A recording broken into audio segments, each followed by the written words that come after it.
The QR code, once thought to be the future when it comes to dining, is just the latest target of high-tech scammers. Joining us now for more is tech expert Carmi Levy.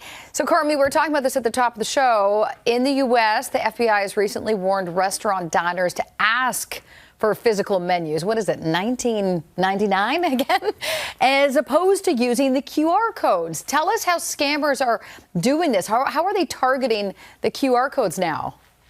Well, what they're doing is they're inserting fake QR codes into the process. They're putting rogue stickers on top of the legitimate QR codes so that when you scan it on your phone, instead of being taken to the web page that has the menu of the restaurant that you're eating at, it'll take you to a page that downloads malware onto your device. It'll infect your device and start stealing data from it. It's very much like a phishing attack or a variation of the phishing attack. You think you're going to one resource, one page, but they're in fact taking you to another, and that's where the attack begins. All right. Are there other QR code scams that we need to be aware of? Is it just restaurants and restaurant menus? And how can we protect ourselves, Carmi? Oh, Jeff, I wish it were just restaurants. It's stores, it's parking meters, it's anywhere where you see them out and about in real life. And it's anywhere where you try to sell something online, try to sell something in an online marketplace, for example. Sometimes you'll get a request, scan this QR code so that we can do business together. Scan this QR code so that I can make the payment to you. It is literally showing up everywhere. And unfortunately, we don't know what to believe. And so, the operative response is make sure that you know what you're scanning. If you're not sure, don't scan it at all.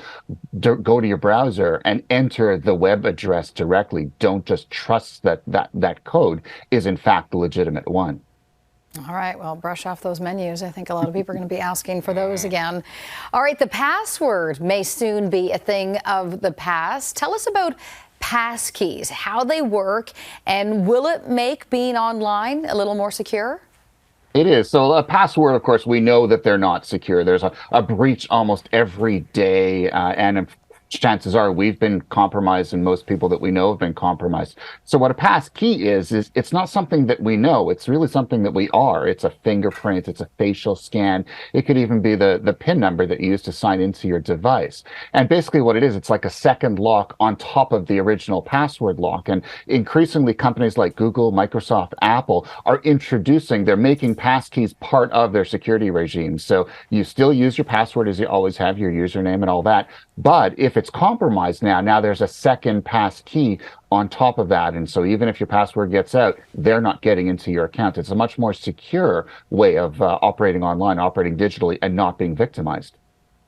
Okay, up next, Carmi, I want to show everybody this image of black smoke coming from a building. It spread across social media early this week with reports from verified Twitter accounts that what we're looking at here was actually an explosion near the U.S. Pentagon.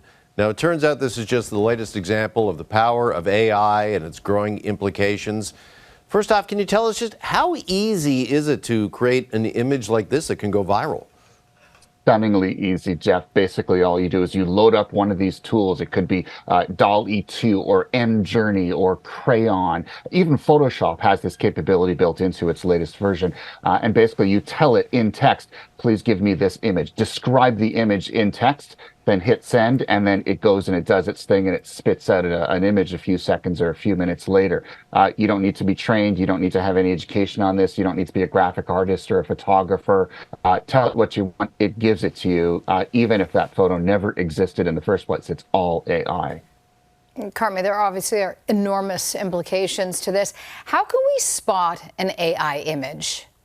Look for the artifacts. AI is still in its early stages, and so it's very likely that if you lean in really closely into the image, you'll see things in places that they probably shouldn't be.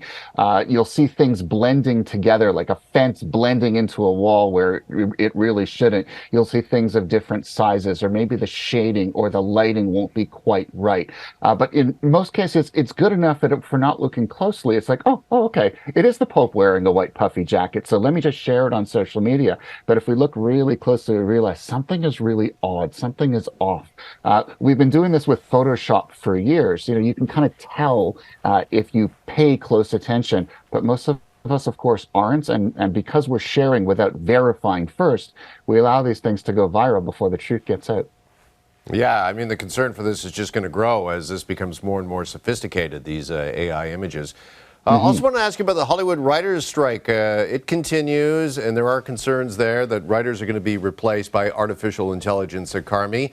And experts looking into work in AI are out with a recent study, and they say that office workers are likely going to be replaced first by AI. What more can you tell us about this?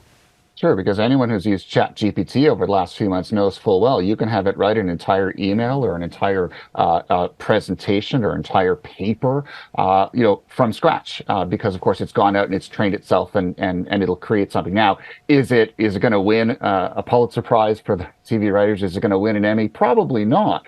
But if you're an office worker and all you're doing is the same basic kind of writing every day, we're almost at the point where it's kind of good enough. It's passable, not great, but good. And of course, over time, that technology will continue to get better. We know that AI is on a very steep improvement curve. This technology is going to develop, and if at some point it's going to be so good at writing everyday office type correspondence that if that's all you're doing in your role, you are probably one of the first knowledge workers vulnerable to being displaced or made obsolete. Something to keep in mind. Right now, it's a great addition to your toolkit, but at the same time, as it gets better, you're probably going to want to find something else to do because the technology is going to do this just as well as you can. All right, we'll have to leave it there for now. Carmi, thank you so much for this update. Thanks, guys. Appreciate being here.